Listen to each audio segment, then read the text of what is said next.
Hello again. Is it me you're looking for? Hi, it's Michael Rosenbaum here. Hey guys, Tom Welling here. Thanks for joining. Oh, and I'm Ryan. Oh, and I'm Ryan. I hit the record button. Welcome back to Talkville, the ultimate Smallville rewatch podcast, where each week we go back and we watch every episode of the show that changed our lives, maybe changed yours. We discuss it with you guys. We discuss it with each other. We have questions. If you didn't get a chance to call in and leave your questions for this episode, make sure you get some in for future episodes. Our hotline is 213-538-2883. Make the question short and make sure you're in a quiet area. Dogs barking. I hope you liked last week's episode. We had Kristen Kruk on. It was a joy to see her. We're going to try and have some guests as we continue the show here and there. But the real whole idea of this show is for me and Tom to really go back and discuss these episodes and remember them, remember things that happened or not remember them, and kind of dissect them from a viewpoint as adults. One of my favorite things about doing this podcast is talking to you about these episodes, because in many instances, this is the first time you've seen the episodes. Correct. How dare you? I saw the first season, most of the episodes. It was later on that I stopped watching. I mean, I didn't really watch a lot of the episodes. But sorry, real quick. I know we're getting into this, but I do recall being on set and the gift of our characters is not knowing what's going on with the other characters. And a lot of times Lex would not know what Clark has been up to. Yeah, so why read it? Why know about something that you don't need to know about? I don't need to know the storyline for him. Guys, if you want to follow us, we ask you to do it. If you're a big fan of Smallville, if we were part of your lives growing up, if you are starting to watch Smallville with your kids, or you just, for any reason, go follow us on the socials. It's at Talkville, TalkVille, Talkville Podcast on Facebook, Instagram, and YouTube. Follow us everywhere, and Talkville Pod on the Twitter. We really appreciate you, and we want to keep this going. So the more listeners, the better. It's also my favorite part is the questions. Oh yeah, I love. A lot of times it brings things up we didn't think about. Yeah, we'll get to the questions a little later, but right now, without further ado, let's get into it. Let's get into season 1, episode 6, Hourglass. I know Tom, Ryan, last episode, Ryan and I didn't love. We didn't hate. We're right there in the middle. Tom, you gave it a rose. You're a little more forgiving than us, which is fine. And this is an episode that I will say I liked a little more, for sure. There was some really great moments, some highlights. We'll get into it. I will say I appreciate Tom's optimism with it, and it helped me appreciate last week a little more. So thanks, Tom. I think it did too. I think when he started, because I was going to give it one bomb, and then Tom started talking. I was like, you know what? It was kind of amusing. It was fun. The effects were cool. There were some good storylines. So you know what? I moved it up to a heater. I'm harder to please when it comes to these things. I'm that way with all movies and all shows. It doesn't mean I don't like it. I obviously love Smallville, but I'm trying to be real here.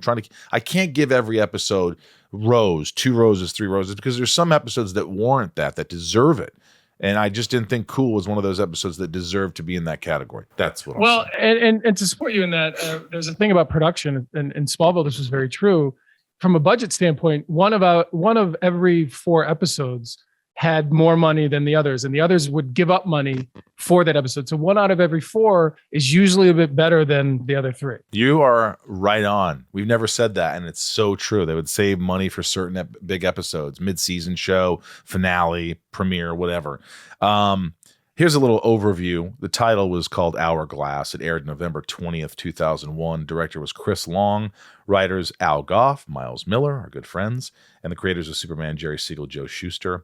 Guest star was Eric Christian Olsen as Harry Volk. And I'll tell you what, I thought he did a great job. We'll get into that. Synopsis. Lana befriends Harry, an elderly murderer living incognito in a nursing home. He falls into a kryptonite pond and regains his youth. Harry starts killing descendants of the jurors who convicted him, one of whom was Jonathan Kent's father. Interesting episode. Another one with back-to-back with the lakes. We Crater Lake last week that you get in there, you got kryptonite poisoning, and now this particular lake makes you young. Do you know the psychoanalysis of water and what water means in your dreams? It means you're gonna wake up with a pissy pants. No, it's like you go.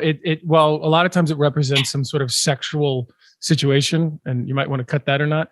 But it's like when you dream about things with water, that's like the deepest part of what your soul can be. So water is a metaphor, if you will. Really? I did not know that. Well, have you tried therapy? I have been in a lot of therapy, as you know. BetterHelp. Brief little play-by-play of what happens in the episode, and we can interject and talk about this. And thank you guys. We'll get into the questions later. There's a few questions we'll answer. And I hope you're enjoying these episodes, rewatching them with us. We have to... It's enjoyable. It's enjoyable for us. And maybe we can sometime find a way to have some kind of contest or something where, Tom, you and I watch on a Zoom live with a certain amount of people. Maybe we could figure that out. Or do a live podcast with fans in the room. Maybe we do a live podcast. What do you guys think? Write us on Twitter and Instagram and all that stuff. Okay, opens up on Clark visiting the retirement home for community service to get closer to Lana, because Lana is working there. Clark meets a mysterious elderly woman named Cassandra, who is blind and can foretell the future. And by the way, when it said guest stars, I don't know why this woman's name wasn't on the guest star, because she stole the show. I thought she was fantastic on the show and very creepy. And I think she had to wear these contacts, right? Those weren't her real eyes. The two things that jump out already is I remember the scene where Clark and Pete are walking. Pete's like, "What are we doing here?" And then Lana comes out. That reveal to me was great. That's right. Oh, this is why we're here. We're here because Lana's here, Clark. And the actress who played the woman who could see the future, I remember like those contacts were so disarming, and she couldn't see a damn thing. I remember that too. I remember her being really sweet. She was very sweet, and I remember asking her like, "Can you see anything?" She goes, "No, it's great." Because she was playing some, you know what I mean? Like she used it. Yeah. And I think it added to the performance. You know, I mean, I was going to wait till later to say this, but at the end, I don't know why I got emotional. It was weird. I got emotional when the old lady died. Well, because Lex killed her. She gave her a heart attack. I mean, I just kind of got sad. I guess, yeah, she got a heart attack because she saw into Lex's future, which we'll get into. But I got emotional. I don't know. It's because my grandma's about to be 94. And it reminded me of my grandmother or something, but I got emotional. I had to cry. There was also no resolution to it. That's where it ends. Yeah. She also played the character in a beautiful way of when she was looking into people's future, there was no agenda for her. And I thought that was beautiful. She wasn't trying to get stock tips, for the future or anything like that. I thought that was a very warm thing that she brought to the character. Yeah, warm characteristic. At the home, Lana is caretaking an unknowingly murderous old man named Harry, who accidentally falls into a lake filled with kryptonite and emerges as a young man. When she leaves him there on the wheelchair and goes, "Yeah, I'll go do that. I'll leave this old guy in this wheelchair," and then he disappears. I mean, that's traumatizing. That's like, I don't know why she's not crying in a scene. We're like, I don't know. I just left him to go get something. And I mean, that's the choice I would have thought, but I thought it was kind of funny. I think I'm not speaking for Kristen, but I think there were some things for Lana that were under less than addressed in some circumstances for her character. Yeah, for sure. Look, the old lady predicts someone close to Clark is going to pass soon, very soon. And obviously Clark gets a little frazzled by that. That was, I thought that was pretty cool. It was really, this episode was, I think, the darkest at times. You got this murderer, you got this, we see into the dark futures of both Clark's and Lex's. So I thought that was really good. It was multidimensional, and it was something we didn't do a lot in the series. We had a lot of actors, a lot of crisscrossing and age changing and all these very interesting elements in this episode. Yeah, and I thought Eric Olsen did a really nice job. Didn't you like the guest star, Ryan? Yeah, it's fun to recognize these people who come in as guest stars. Right. And then to think he's been on NCIS LA for like the last decade or something like that. So. He's done other Dumb and things. Dumber? He was in Dumb and Dumber. Wasn't he the lead? The second one. Dumb and Dumb and Dumberer. Dumberer. Yeah. So then his character, Harry, goes on a mission to kill all the descendants of the jurors who were on the jury that sentenced him in the past. Clark visits Cassandra because he can't get her premonition out of his head, and she helps him see her warning more clearly as he visualizes being at his father's gravestone. Was that a difficult scene to deal with when you saw that? To be honest, I didn't remember it until I watched the episode. And what I had going for me as an actor is confusion and not understanding what was happening in the moment. And that's what Clark was going through. So what could this possibly mean? You just kind of use those things when you're playing the characters. Yeah. Lex goes to visit Cassandra to learn more about Clark's future, but is denied. I think he's also a little freaked out by her because he's a little afraid of what he might see or what she might see. Clark visits Cassandra again, who by this time knows that Clark isn't normal like everyone else. At this visit, Clark witnesses Harry attacking Zoe, the waitress, in a vision. Back at the coffee shop, Harry stays late to prey on his next victim, the granddaughter of another juror, Zoe Garfield. He really played this guy, and I liked his attire, the way he was dressed, old school.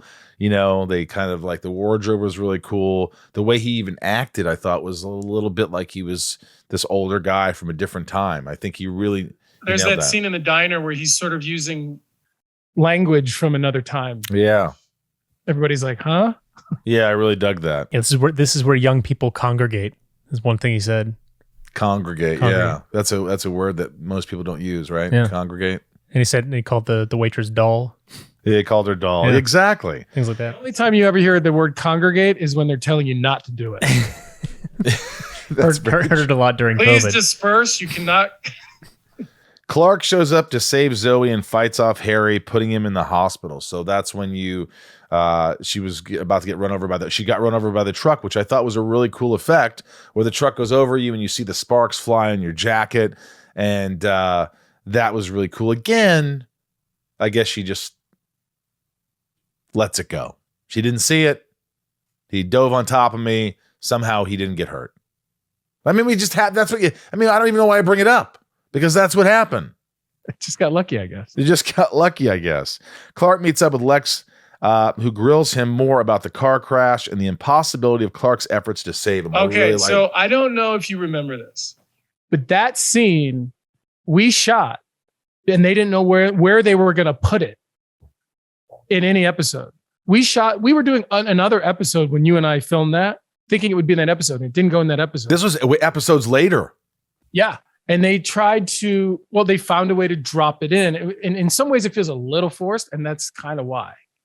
Yeah, it's dark though. It's dark. It's like, hey, Clark, is there something you want to tell me? Is how did they, my guys went through this, and I hired the best guys, and they just say, it couldn't be ripped open like that. It just wouldn't happen.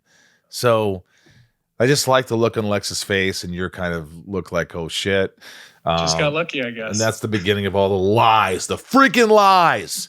Clark's lies. You see, folks, it's where it all started. He doesn't lie. He just doesn't say the truth. Well, you could tell him the truth. It's like, Lex is looking out for you, buddy, trying to get you laid. And what are you doing? Well, I mean, imagine this. You know what, Lex? You're right. Here's what happened. Here's what I did. Well, I ripped open the car and what? The whole show would be different. That would be cool if they should have a series where he does tell Lex his secret. No, maybe not. Let's go reshoot it. When the police go to retrieve Harry in the hospital, they find that he has aged back to an old man. That was hard for me to track. I didn't understand the back and forth in the episode. I didn't. Ryan, why was that? He how did he go back to being an old man? Like, did he have to get more kryptonite in order to do it? Or I don't know. Maybe I'm dumb. Oh, yeah. Maybe he didn't have enough kryptonite. It was just such a small dose.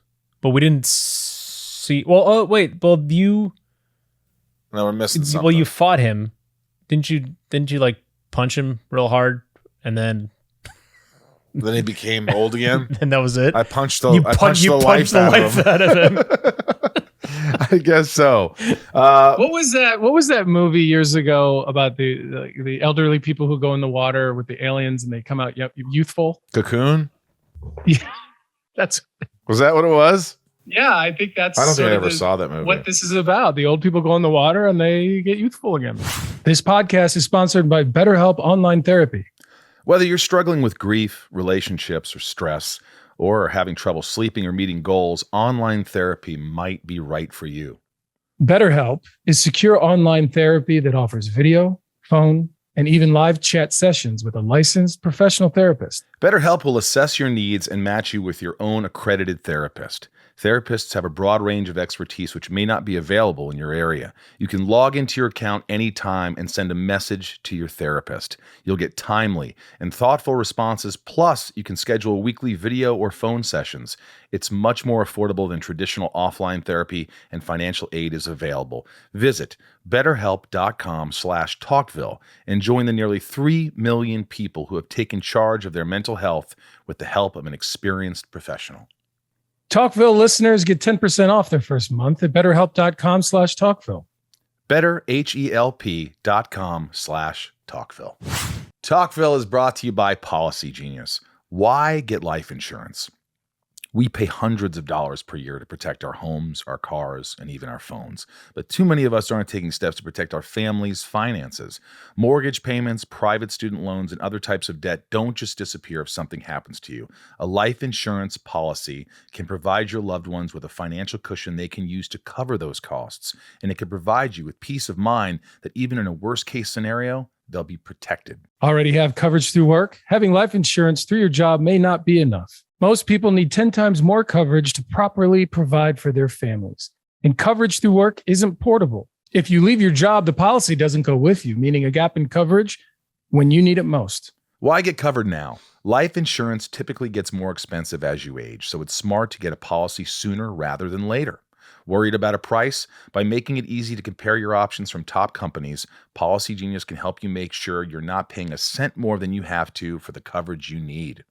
Policy Genius is an insurance marketplace that makes it easy to compare quotes from top companies in one place to find your lowest price on life insurance. You could save 50% or more on life insurance by comparing quotes with Policy Genius. Options start at just $17 per month for $500,000 of coverage. Just click the link in the description or head to policygenius.com to get personalized quotes in minutes and find the right policy for your needs. The licensed agents at Policy Genius work for you, not the insurance companies. They're on hand through the entire process to help you understand your options so you can make decisions with confidence. Policy Genius doesn't add on extra fees. Your personal info is private. Policy Genius doesn't sell your details to third parties. Policy Genius has thousands of 5-star reviews across Google and Trustpilot. Policy Genius has options that offer coverage in as little as a week and avoid unnecessary medical exams. Since 2014, Policy Genius has helped over 30 million people shop for insurance and placed over $150 billion in coverage. Head to policygenius.com to get your free life insurance quotes and see how much you could save. When Clark discusses the absurdity of this with Lana back at the nursing home, he notices that the lake at the home is full of kryptonite. This leads Clark to go question the old Harry back at his room. After this, Harry is allowed to roll back out to the pond alone, where he then dunks back in so he become young again and continues his murderous rampage. While Harry goes to visit the Kent residence to kill Jonathan, Clark uncovers Harry's motive back at school with Lana, Chloe, and Pete. Martha attempts her escape from Harry, who is attacking her. However, he's killed the phone lines and slashed her tires, forcing her to hide in the barn. In the barn, Martha pulls the hatch to feed to come down onto her, and Harry nearly kills the... She's not in the barn. She's in the silo, right? Yeah. Yeah. In the silo. The corn silo. The corn silo. That had to be kind of like claustrophobic being in there. I mean, very, very, very dangerous shoot. I remember probably top 3 most dangerous things we ever did, and I didn't know it at the time. What happens is if something goes wrong and that stuff's coming down and you're in there, you're done. Like, you can't really get people out of there. Yeah, it's hard. You die pretty quickly. You just can't breathe. Yeah, that was pretty creepy. It made me uncomfortable. Clark, of course, arrives in time to save his mother by ripping open the feed silo. Lex returns to Cassandra to learn about his future and sees a premonition of him as the president of the United States, slowly turning into a doomsday, hell-like situation. This premonition kills Cassandra. Wild. What I really liked, having watched it yesterday, was Lex's reaction, which was like, 90% awesome, but then also like, wait, we need help. We need to help this person. Yeah. You could have just stood there and been like, didn't care about her at all. But I thought it's just a little thing that I thought was good. I really loved seeing Lex, in the white suit, and then he kills the flowers die when he touches them, and he's got the black glove on. It's showing the future with the black glove, this little inside, and then the blood rains from heaven in a way, and just like the world will be dark when he's at his full evil potential. And that was pretty cool. I really enjoyed that. And then the sadness of her dying. Well, especially the fact that you didn't play Lex that way. But for him to have complete control over the world and then decimate it where it looks like, the Terminators came through. Yeah. And I think I felt like there was a spark in Lex of like, if that's the future, I want to change it. But he didn't know. She never told. She was never able to tell him, which was sad. She was like, I wonder if she would have told him. She probably would have said, get out now. What didn't Clark?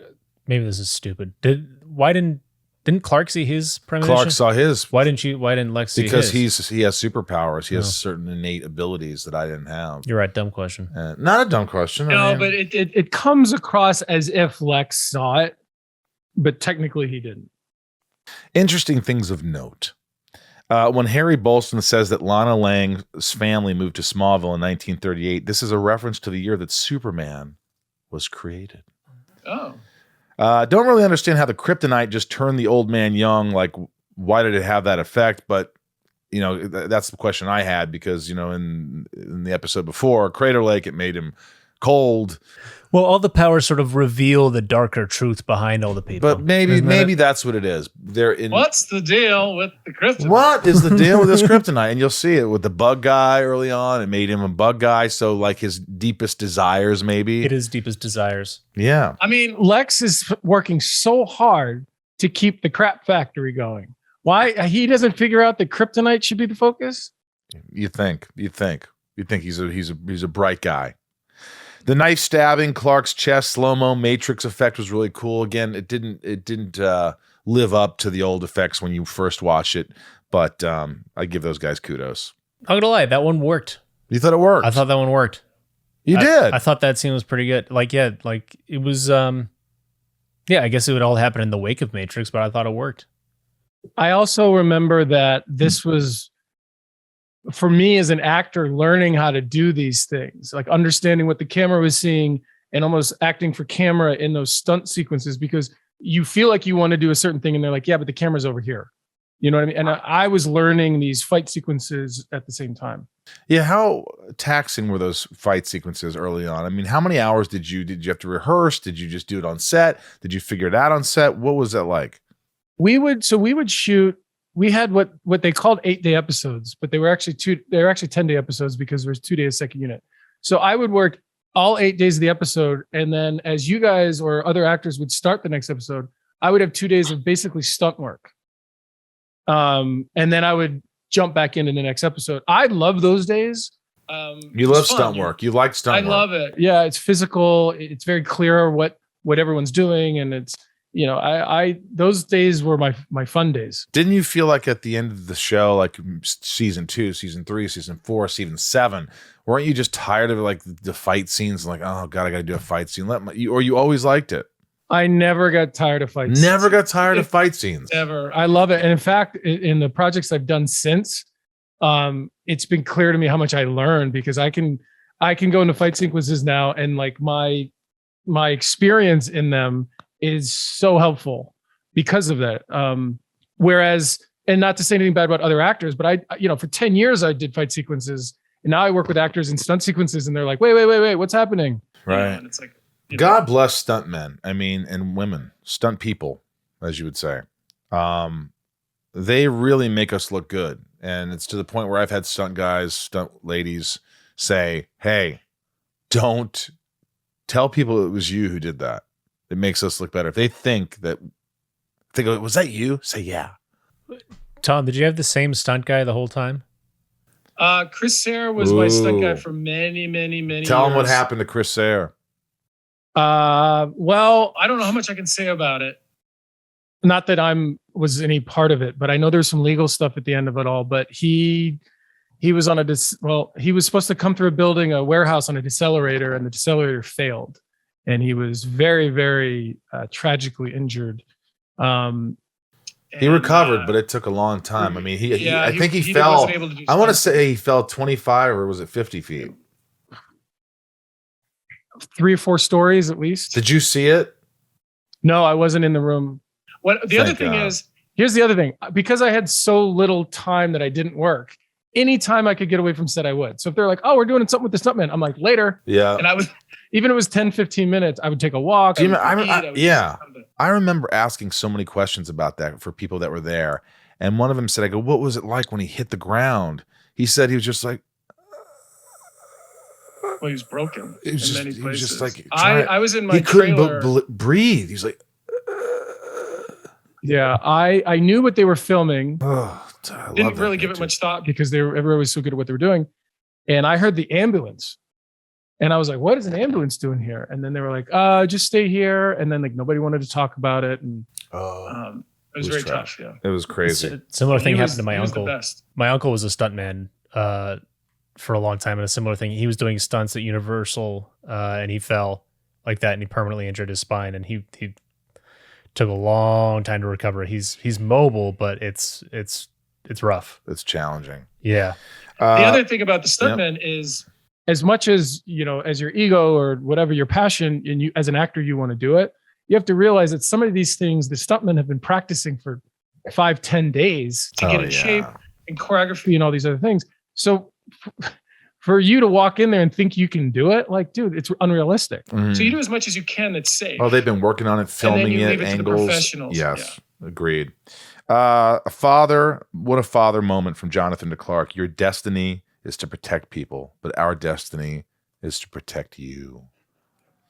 Pretty rich. Harry being allowed to return to the pond where he just fell in alone is absurd. But they didn't know he fell into the pond. They thought he just disappeared. Yeah. I guess he didn't have wet clothing on, even though the wheelchair was tipped. Do you remember anything about this episode? Anything else that stands out that you remember filming this episode, or has it been too long? No, not a lot popped out other than I did enjoy watching the episode. I was like, this is a really good episode. Yeah. What would you say the highlights for you were? I think it was working. The challenge, I'd never acted in a scene with a blind person or, a blind character. Right. And it was freeing in a way because you're not being looked at while you're trying to communicate. And I thought that was sort of like it's like something freeing emotionally about that. Yeah. That actress's name is Jackie Burroughs. Jackie was Cassandra. She was Cassandra. She passed away, huh? 2010, yeah. She was only 71 when she died, though. So she must. Wait a minute. She died in 2010? So that means she was only 60 when she did our show. Yeah. So that means in 10 years, I'm going to look that old? Was there a little makeup, maybe? I don't know. And George Murdoch, who was the guy who played Harry. And he was great. He was great. He was like wonderfully unlikable. He was friendly in a way, Well, why don't we get into some questions that some people had? What do you think? I think that's a groovy idea. Remember the hotline, 213-538-2883. Leave a message, make it short.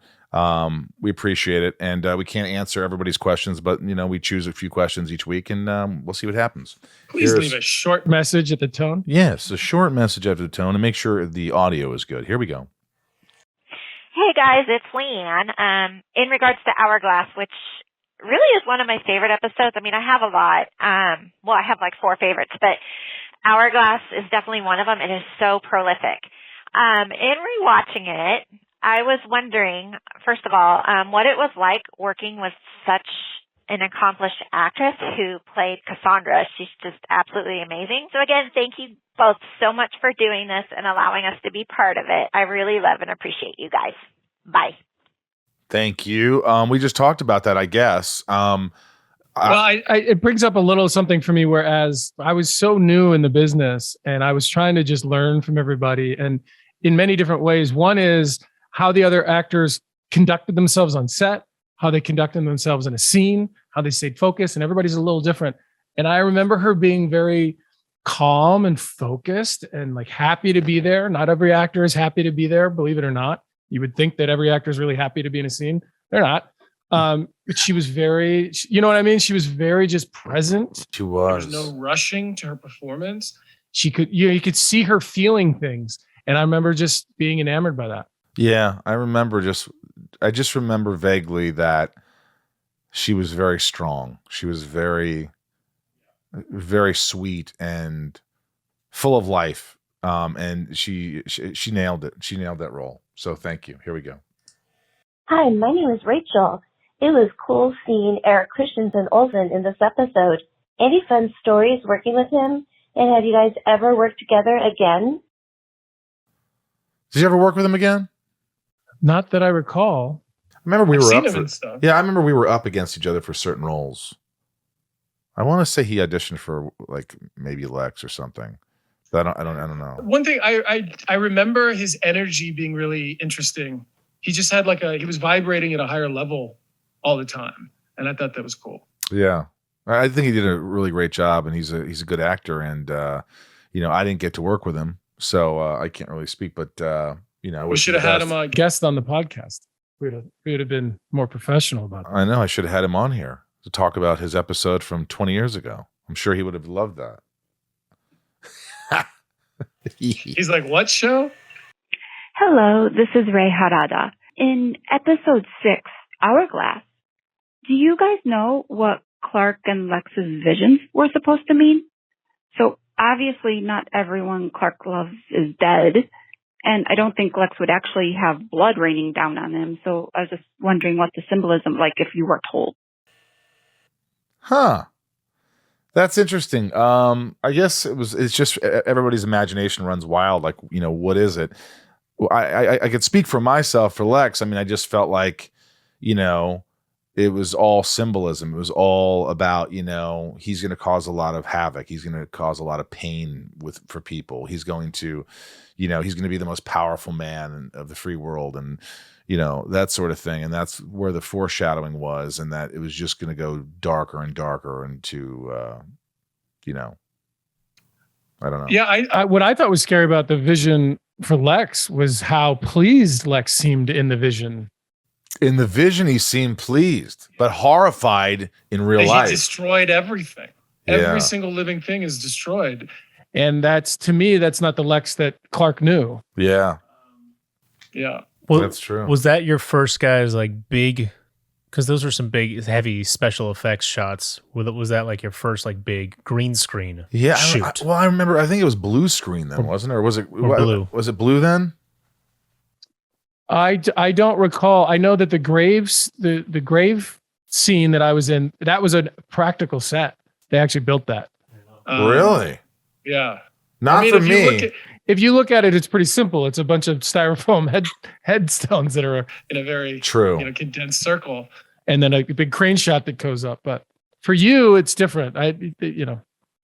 Yeah, for me, I remember I worked with Greg Beeman. We shot that scene, and it was just in a big studio. And there are some, what were the flowers called? Sunflowers. Sunflowers. There were a handful of. There were some sunflowers there, and he's just like, I want you to go to the sunflower. I want you to smell it and just smile. And then all of a sudden blood's going to, and it was just one take. We had one take with the blood. I mean, that was what's really funny is, the sunflowers have very little smell at all. Filming that was, I remember I had fun. I had fun doing that stuff. That was a beauty. And you guys would hear us talk about Greg Beeman a lot on these podcasts because he's a genius. But that was where Greg would, we trusted him and his vision and what he knew was going to happen after we left. You're like, okay, this seems ridiculous, but if this is what you want, I trust in you. And it's a great relationship to have. Yep. Hey, Tom. Hey, Michael. This is Trevor. My question, Michael, I'm curious, the President Lex in a white suit, raining blood down scene, it's pretty wild. Any stories or fun behind the scenes stuff of note from that scene?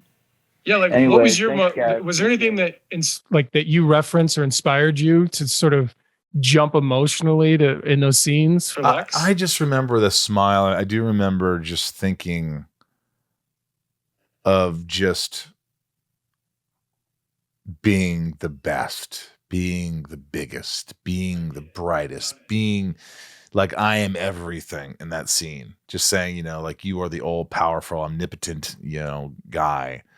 And I'm a god. And Beeman was like, you're happy, you're loving this, the blood and the gore, and he's yelling shit at me, and I'm like, all right, I get it. It was fun, but I remember that the blood, I was trying to be cool with the bloods, and I'm just looking like an old Jewish guy. Like, I'm Jewish, I could say that, but I was just like this. I was like, blood's hitting me. I'm like, oh god, what is this blood? That's what I remember. I was like, shit, man, did I look cool enough? There's this moment. I just did a movie where they had to this guy gets shot right next to me, and they had to flick blood at me. And man, it's that moment where you know it's coming, and just before they flick it, you're like, eh. You just kind of like, I know, you gotta fight. So you really have to just focus on something else so that when it hits you, it surprises you. You're so right. Like, okay, Michael, relax. We're just going to drip all this blood on you. And you're like, ugh. I know. It's like, oh my, here it comes. I got to be cool. I'm not cool. Oh, it's cold. It's blood. It's in my eyes. And I read on the internet from a very good source that was actually goat's blood. Is that true? No. I don't believe it was. I think it was fake blood. It was a bunch of, I don't know what it was. It's a very reputable source. It's from the internet. It must be true. I heard he requested it too. He requested the goat's blood. I requested. That's a lie. Don't listen to them. What do you think are the highlights of the show? Besides Cassandra, we said Cassandra, the acting was really good. The future of Lex, the future of Clark. What else? What else was really good? My takeaway is just the theme of destiny and the question of, can you change it or not? That to me, and by the way, not at the time, I don't think I grasped that concept, but as I'm watching it, I feel like that's what the episode's about. Also, thank you for the questions, Ray, Leanne, Trevor, Rachel. Really appreciate that. Well, I will. Let me bring up the fact that you had texted me this morning just before we did this, that you had found that you were like, wow, like Hourglass was awesome. I thought it was really cool. I got to say, so far, the pilot and Hourglass were by far the best episodes. By far. Like, I just felt like it was compelling. The stuff with Lex and Cassandra and Clark, that alone was enough to make the show, bring the show up a level. Tentpole moments. Yeah, those to me were like, hey, Smallville's cool. This is a cool show. Those were the moments. Didn't you feel that way, Ryan? I did. Do you think it had anything to do with the direction? Do you guys want Chris Long? Do you guys remember that at all? I don't remember Chris Long. Chris Long? Chris Long. I don't remember his name. I don't really remember. Was it a woman or was it a man? Chris Long is a man. He directed this one, 2 episodes in season 1 and 1 in season 2. And I wish I could remember. I remember some directors, but others, because remember, I probably worked with 150 directors, and Tom probably worked with 200.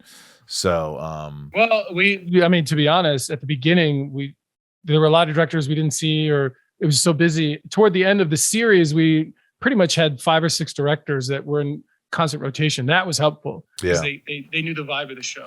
I was, I still, even to this day, when I watch, I could watch the shows without critiquing myself as much as I used to. I used to go, oh my God, you look like shit. Oh my God, you're a dork. Oh my God, you're delivering those lines like an asshole. Oh my God, it was hard to watch myself. And now when I watch, I go, I could sit there and go, hey, you did a pretty good job. Or sometimes I could still go, oh, you weren't on that time. Or I could tell you were nervous then. For some reason, I know myself well enough to go, when I was around the Kents, I was a little, but my character was supposed to be a little nervous around the Kents. They didn't make him feel comfortable. He didn't feel like he belonged. I think one thing that comes out in this episode is the charm that you brought to the character, which isn't written. Here's Lex is a guy who seems to know what everyone's going to do, and he's always one step ahead. And there's no charm in that. It's actually kind of annoying to be around people like that.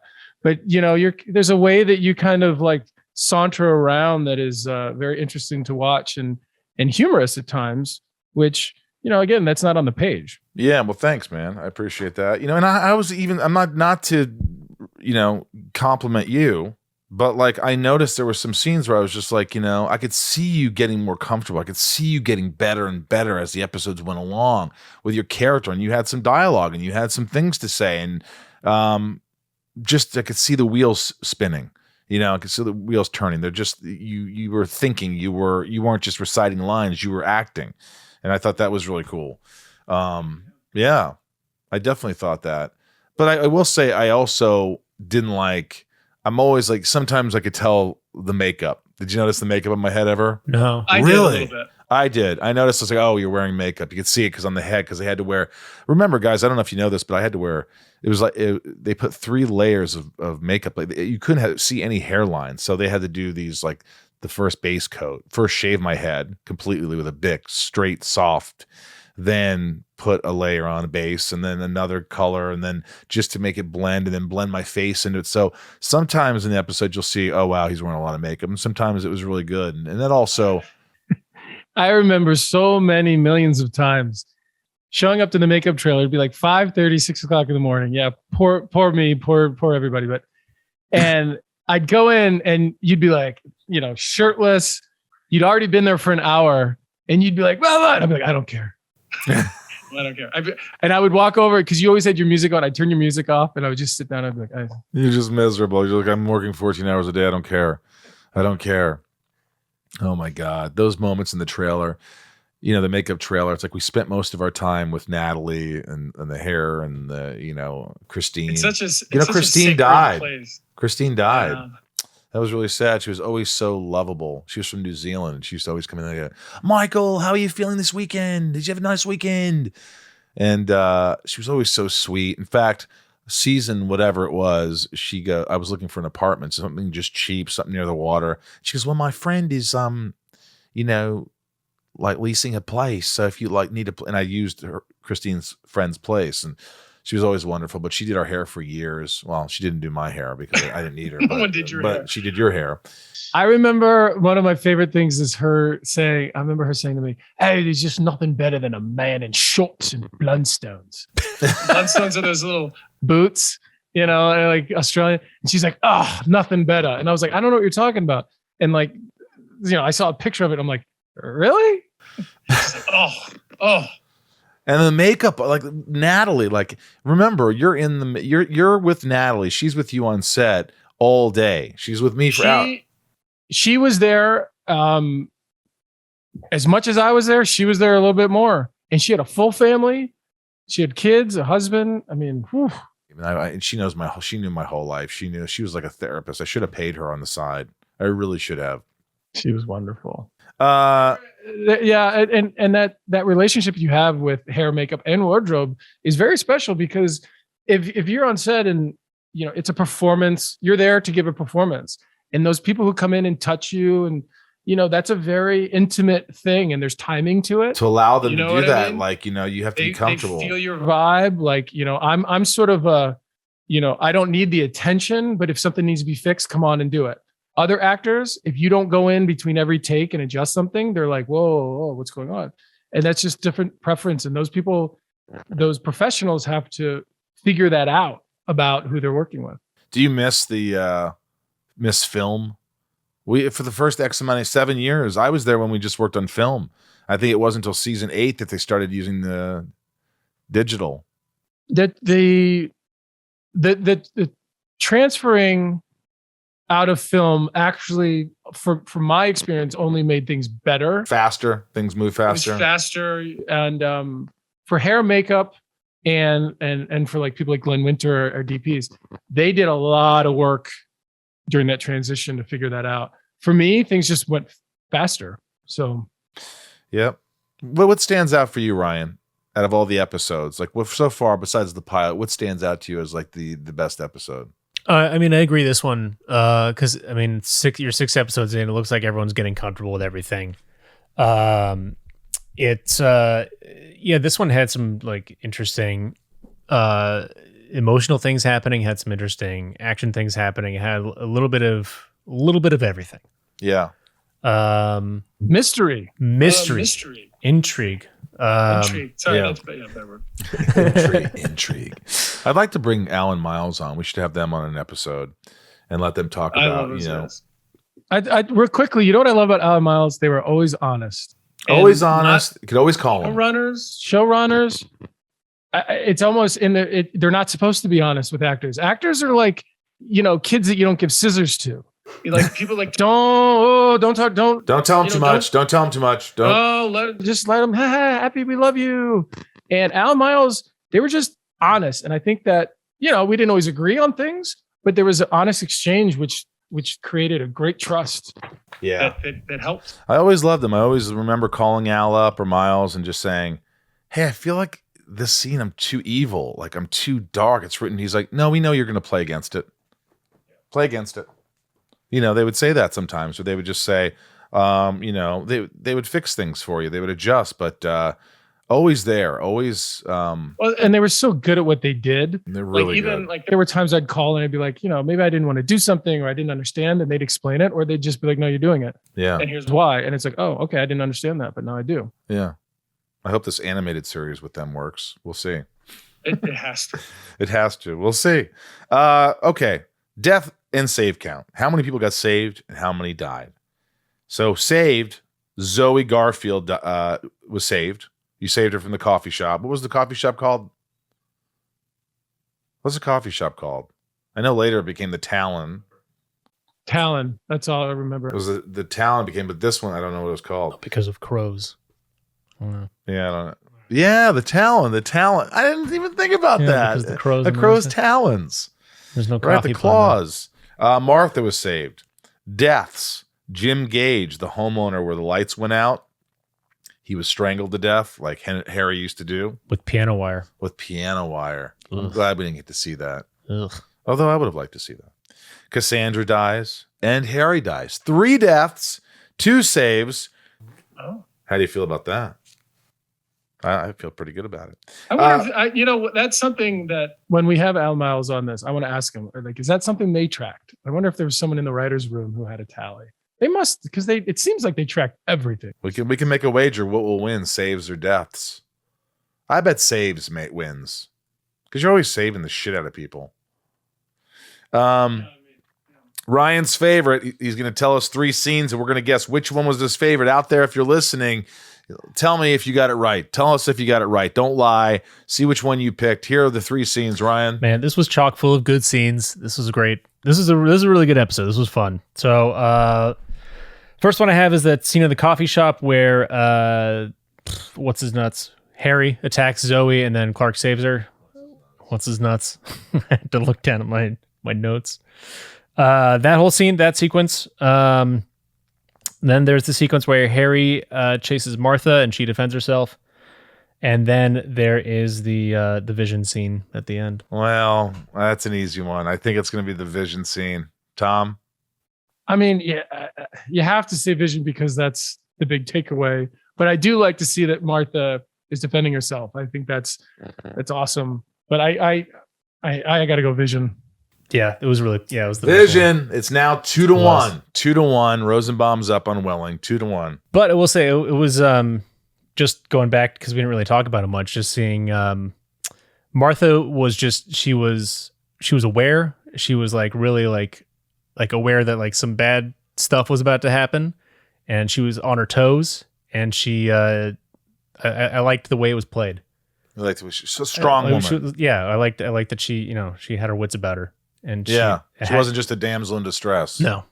Yeah. No. And she really with the whole barley thing in the silo, that was a bold move. Yeah. I'll tell you what, the lighting on the show, remember Bucky? Was Bucky there for the first season? I think he was. I feel like he was always there. The whole look of the show. I mean, that's another thing about Alan Miles. They didn't take any shit. Like Miles was always the guy that was like, if someone wasn't doing a job, fire him. He was like, hey, we have to deliver a great show every week. And if it's not great, we're not looking good and we're going to lose our jobs. Everybody's got to be great. Let's continue this, make every show worthy and do the best they can. So, everyone was doing the best that they could, from makeup to effects to lighting to all that stunt work, everything. It looks great. The show always looked great. It really did, no matter how much you loved it or hated it. That's it. That's it for this episode. We ask you to stick around next week as we explore the episode called Craving, episode 7. And that's a big episode with Amy Adams was the guest star of that episode. She went on to get nominated for Oscars, I believe. I don't know if she won an Oscar or whatever. Oh, here's a question. Yeah. Because this episode was about going back into your younger body, what would happen if you guys went back into your younger bodies now when you were on Smallville? Wow, Tom. Did it make you think about it? Tom would... I think I was on your podcast and I tried to pull this thing of like, I can't change anything back then because now it wouldn't be my reality. But there's a lot of things I would change because I know more now. I realized that we could have done things different, like from a production standpoint, from a personal standpoint. I could have done a lot of things different. I think I could have maybe enjoyed the process more as opposed to just being scared of course. A lot of the time. Yeah. There's a lot of things, maybe stood up for myself a little bit about the schedule, a little bit. Yeah. But, what are you going to do? It is what it is. I think I had a lot of fun. I think, I would have just embraced being bald a little more. I mean, I did embrace it, but I think, there were times where I just wanted my hair back. I just wanted to be able to grow my hair back. I wasn't, being forced to shave your head every day and being in that makeup trailer for, I just was like, sometimes like, can't I just wear a bald cap? And then the last episode of the whole series, I wore a bald cap and I hated it. I was in the makeup trailer a lot longer. So, I'm glad I didn't. I'm glad I didn't wear a bald cap. Well, it's interesting that you use the word forced because they didn't force me, actually. That's what I mean. But emotionally, that's how you feel. And I think that's something, even for myself, I think I could have adjust that perspective a little bit if I were to go back. Yeah. About what I was being made to do or forced to do. You know what I mean? I think I would just have a different perspective on those sort of things. Because at the end of the day, they do offer you the role and you choose to take it. Yeah. I definitely would have embraced the role a little more. I think I was definitely scared early on. I was... sometimes I would have a lot of confidence. Sometimes I wouldn't. It just depended on, the day or the scene. But just to believe in myself a little more, I'm always hard on myself. But there's moments where I think I could have been stronger. I could have been better. I could have been, there's always things like that when you're watching, like you could have. But hindsight's 20/20. Well, and quickly, I mean, that's what Lex would have been going through. And I also think that for an actor to play Lex Luthor, every second that you're on the set, everyone is looking at you differently. Like you're supposed to be Lex Luthor. I know. Yeah, dude. I was just playing Clark Kent who really didn't know what he was doing. But every time you walked on the set, there was a standard. No, not that anybody knew what it was, but you had to be something special. Yeah. I mean, thank God, again, we talked about this. Thank God there was no real internet. Because so you couldn't see what people were saying or like saying, why they cast him as Lex Luthor? Because they would have killed you. They would have smoked you back then. They would have just left me out to dry. I would have been like, oh my God, these people hate me. Or you never know what people were going to say.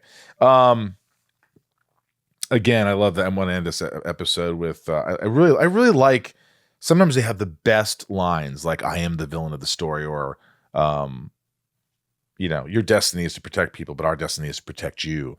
They come up with these things, these lines every once in a while that are profound and really bumper stickers. Yeah, they were exactly. They are kind of bumper stickers. Look, guys, we ask you to go online and follow us. Talkville Podcast on Facebook, Talkville Podcast on Instagram, and Talkville Podcast on YouTube. Talkville Pod on the Twitter. Write things, tell us things. We do look at things. We may not respond all the time, but we view things and we cherish the time we have with you, and we thank you for being with us. We've already made adjustments this early on in the podcast. Yeah, you guys are helping us out. Yeah, the feedback is really helping us. We really appreciate it. If you want to let us know your thoughts for other episodes in season 1, leave a voicemail over at 213-538-2883. And let's keep the discussion going on online. And I'm Michael Rosenbaum. I am Tom Welling. I am Ryan Tejas, and I'm glad you guys didn't say that you would go back in time and kill everyone who wronged you like this guy did. Oh, yeah, exactly. Yeah, we weren't Harry, that's for sure. Thank you for listening and watching Talkville, and be good to yourselves.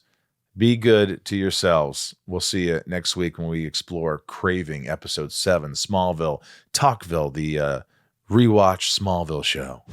You think we forgot about our top tier patrons? No, we didn't. We thank you, all patrons who have joined Patreon. Go to patreon.com/talkville to support the podcast. We need you. We love you. You keep the podcast going. We want to continue this. Go to patreon.com/talkville. And now for the top tier patron shout outs.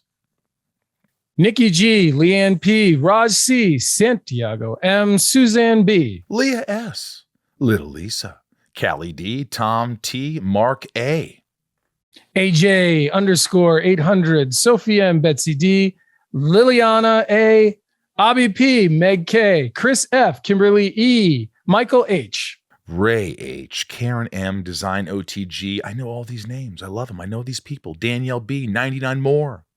Lalani N, Catherine P, Brett G, Super Sam, Always S, Farrell or Pharrell T. I hope we're saying that right. Ken J, Estevan G, DJ Kento, Garrett W, Just J, Taylor H, Kimberly L, Danny G, Teresa. I think it was Tyler H, but hey, that's fine. Justin S, Eric W, Tom N, Juan V, Tony V, Rodolfo J, Jason W, Osama A, Nancy D, Artem K, Justin O, Tristan C, Adam S, Jeremy G, and Anna M, Amanda R, Brandy S, Teddy 127, Michael P, Benjamin P, Ryan R, and Grumpyitis.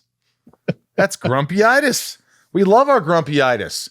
You guys, it means the world to us that you're supporting the podcast so early on, especially. It means that hopefully you like it and you'll keep listening. Again, if you're wanting to become a patron and join, there's a lot of perks and a lot of cool stuff. Go to patreon.com/talkville.